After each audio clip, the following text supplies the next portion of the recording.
Hello and welcome to Flick Check. I, of course, am Andrew Woltman. Before I get started, a special shout out to Dan Cahill on your new show, The Captain's Corner, on YouTube. I wish you the best of luck, but stay out of my territory. Now, movie news. Jason Momoa, who's repeatedly denied being cast as Aquaman and has been angrily telling people to stop accusing him of being so, has apparently been cast as Aquaman. Now, this is just my advice. Don't piss off a Dothraki and say that he's been cast in something when he clearly hasn't. Now, you've no doubt heard of James Franco and Seth Rogen's new movie, The Interview, in which they play a pair of interviewers traveling to North Korea to interview dictator Kim Jong Un. However, they're given an ulterior motive by the CIA and are told to assassinate him. Now, just this week, North Korean government has said they are not amused with the Western culture idea of assassinating their dictator. However, they also said that Kim Jong Un does plan to see the movie. Now, for those of you who think that this could possibly lead to World War III over Seth Rogen's antics, let me tell you a story. And this is about my absolute favorite filmmaker of all time, Mr. Charlie Chaplin. Back in the late 30s, he created a film called The Great Dictator. I guess you can kind of see where I'm getting. Now, the resemblance between Charlie Chaplin and Adolf Hitler was noticed by everyone. They didn't have any contact whatsoever. Adolf Hitler mistakenly thought Charlie Chaplin was Jewish and therefore issued propaganda against him.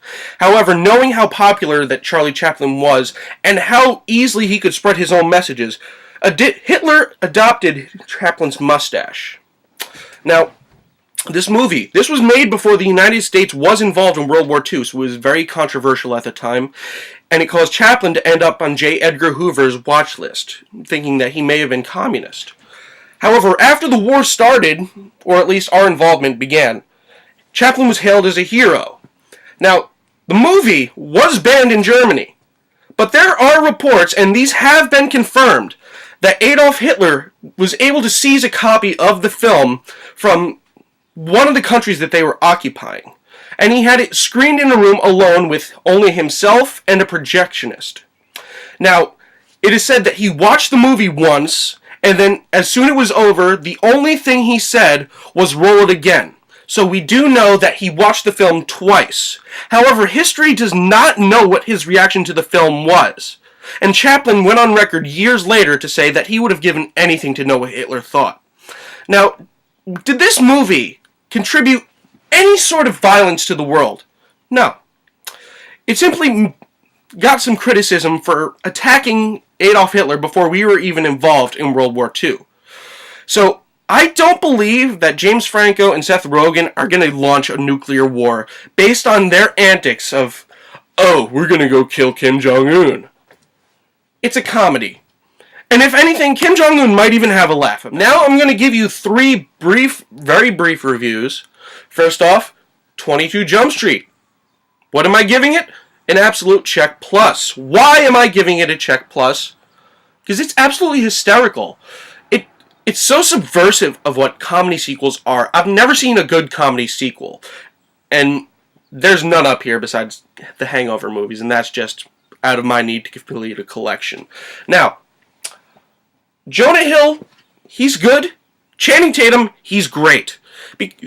Have you seen the movie Airplane? Now, Leslie Nielsen, before that, he was a dramatic actor. Now, why was he so funny in Airplane? Because he was delivering these ridiculous lines with such seriousness and deadpan reaction that it just feels so silly. And that's why Channing Tatum works with it.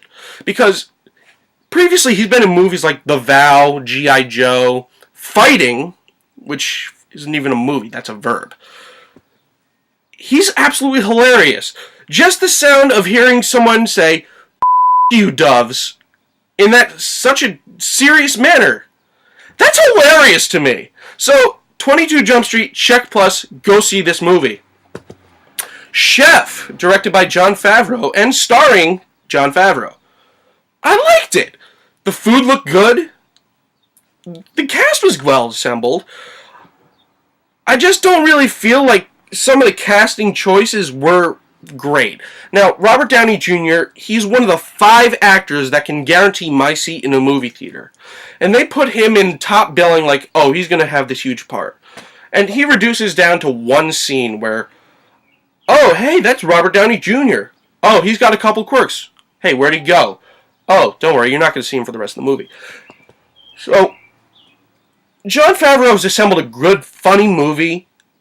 It just doesn't really feel like he got the casting decisions correct. If anything, it's a little bland. So, I'm going to give that a check. And finally, my third review, Jersey Boys. Now, I'm not a musical guy. I've never really been a fan of musicals. I've seen some. I just really don't have that kind of love for them. Jersey Boys, however, drew me in because A, I love Clint Eastwood movies, and B, who doesn't like the Four Seasons? If you work in a supermarket and you're hearing the songs on the radio, guarantee you'll hear the Four Seasons at some point. So, I pretty much knew all the songs, and in this film, I loved the music. It was like the musical performances, it's not like, oh, you know what, this conversation just makes me feel like running down the street and singing a song. But it felt organic in this. The only thing is the movie felt a little, like, disorganized, and it didn't really have the energy that I would have wanted from something with Four Seasons music.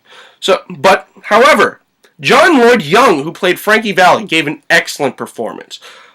And the rest of the cast did well too, but I would really love to see more of Mr. Young.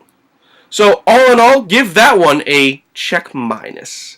You'll love the music, you won't love much else. So, this has been Flick Check. I, of course, am Andrew Woltman, and stay tuned because I'm going to be talking about Transformers: Age of Extinction. Now, if you're not sure about a flick, let me give it a check. Have a good night. Fill your hand, you son of a bitch!